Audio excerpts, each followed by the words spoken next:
Hi friends, it's BJ from the Milton Public Library. Today I'm doing something a little spooky. We're doing a witch today, and the book that I chose is The Witch with a Twitch. That kind of rhymes, doesn't it? So this witch is a scaredy cat. You usually think of witches that are kind of mean or scary, but she's a scaredy cat. So you'll want to check that book out and see what happens to her in that story. This witch doesn't look exactly like the witch in this story, but I think you're going to enjoy creating this craft. This uses a whole bunch of parts and pieces, and they're all attached to a green piece of paper. So the first thing that we need is a green piece of paper, and we're going to do a little bit of a roll so that it looks like a toilet paper roll or a paper towel roll. And to close this up, you either use a stapler or tape. You could even use some paper clips if you don't have any of that stuff. Or if you don't even have anything to fasten it, you could just lay it flat on your table and just create it that way. You don't have to roll it up. But if we roll it up, she stands up, and that's kind of cool. So I'm just taping the back so that it'll make it stand up nice and tall. So now we have her face, and we have to add all these things to it. So you would have some eyes to put on.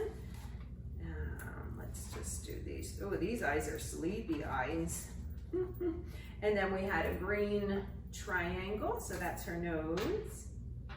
If you have a glue stick, that works fine. If you don't, maybe you have some like Elmer's glue or school glue. And if you don't have any glue, you don't even have to use it. You could just draw it on with some crayons or a marker. She needs some kind of face, I guess. I don't know what a face would look like if you were sleepy. We'll just do a little bit of a wave. The other pieces we have are this rectangle that turns into a triangle. So you want to follow the white lines to create the triangle, which makes her hat. So when you cut that out, you're going to put this long rectangle right across the bottom so that it makes the brim on the hat, and it looks just like that. So you just cut that out real quick. If you're too little to use scissors, maybe your mom or dad or grandma or grandpa could cut it out for you, or maybe you have a sister or brother that's old enough to use scissors. They could do it, but I think you could give it a try because that's good skills for you for school. So I'm putting that brim right on the bottom, and then that'll go right at the top as soon as we make her hair, which we had purple and orange paper attached to your packet. If you like purple a whole lot and you don't want to use orange, go ahead and just use the purple. If you like orange a whole lot, then you can just use orange. But if you want to make it fun, you can do both colors. So go ahead and cut those into some strips. I'm doing it quickly, so I have two papers on top of each other, and I'm just gonna cut.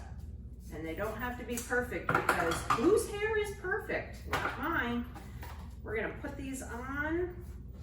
Actually, what I did, I think, when I created this, was I did it on the back. So here's my back of my hat, and I just laid my, put some glue on the bottom and laid the orange and purple strips in that glue so that they're gonna hang down.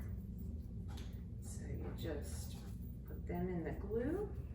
And if you don't have time for it to wait to dry, you could put a piece of tape on it so that it holds it in place. That might be what I do.